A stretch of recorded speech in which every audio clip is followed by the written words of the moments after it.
ખાસ કરીને આગામી ઈદ આવવાની છે, એમાં મુસ્લિમ બિરાદરોને એ બાબતે મિટિંગ કરીને શાંતિ સમિતિ સબબ બધાને ભેગા કર્યા હતા. વર્ષોથી ભાઈચારાની ભાવના જે વડોદરામાં પ્રસ્થાપિત છે એ જાળવવા માટે આગેવાનોની હાજરી રહે એ બાબતે સૂચન કરવામાં આવેલ હતા. સર, કયા પ્રકારનો બંદોબસ્ત રહેશે તહેવાર દરમિયાન?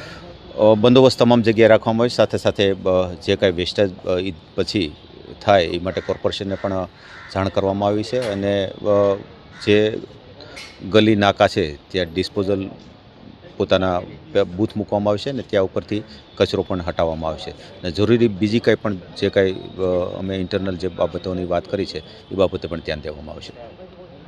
મુસ્લિમ સમાજને શું મેસેજ આપશો? મારા મુસ્લિમ સમાજને હું મેસેજ આપીશ કે ભાઈચારા અને જ્યારે આપણે કુરબાની કરીએ તો એનું વેસ્ટ કોઈનું મન દુઃખ થાય એવી રીતના ના રાખીએ.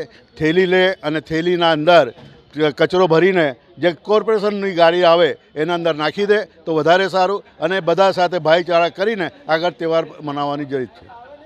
શું સૂચનો કરવામાં આવ્યા હતા? આજે બકરા ઈદ માટે મિટિંગ સિટી પોલીસ સ્ટેશનમાં થઈ છે અને એસીપી સાહેબ, પીઆઈ સાહેબે સૂચના આપી છે કે જે પણ મુસ્લિમ વિસ્તારમાં જે બકરા કે જાનવર હલાલ કરે તો એ કોઈ પણ એક પડદો કે આડ રાખે કે કોઈ જાહેરમાં એવું લાગે નહીં અને કોઈ કારણસર વિડીયો બનાવવાના નહીં. આ ધાર્મિક તહેવાર છે તો આપણે બસ ઉપરવાલાને બતાવવા માટે કરવાનું છે.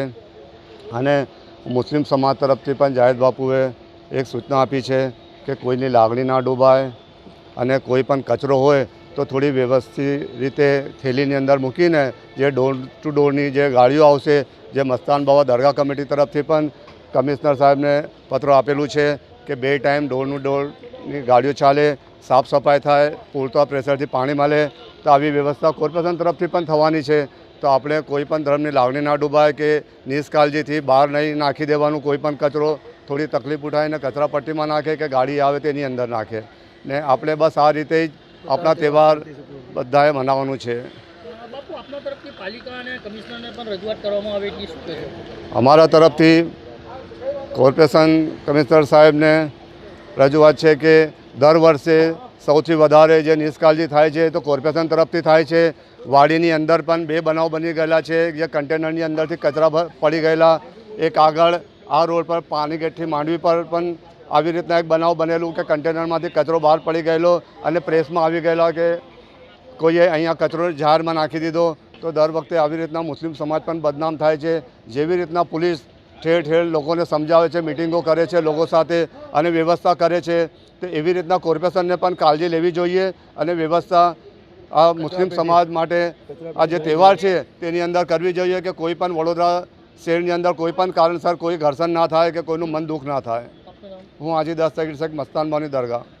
કુરબાનીના પૈસા બધા ગયા વ્યર્થ. 75% ગરીબોનું વાંચવામાં જાય, 25% અંદર થાય. 3 ભાગ ના કરે તો કુરબાની ના થાય.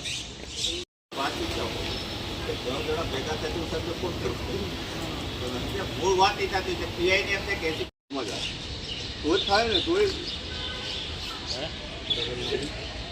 થિયોરેટિકલી આપણે એક રિક્વેસ્ટ તમને એવી કરીએ કે તમે વિસ્તારમાં એ રીતે કહો તો એમને બી મેં કીધું હતું કે આપણે કુરબાની આપીએ જે આપણે કુરબાની કરનારા એક જમલો ખાસ બાપુ બીજો મુદ્દો મારો ધરણીમાં તમે જાણો એના વિશે થોડીક મારે એ સમજણ આપો.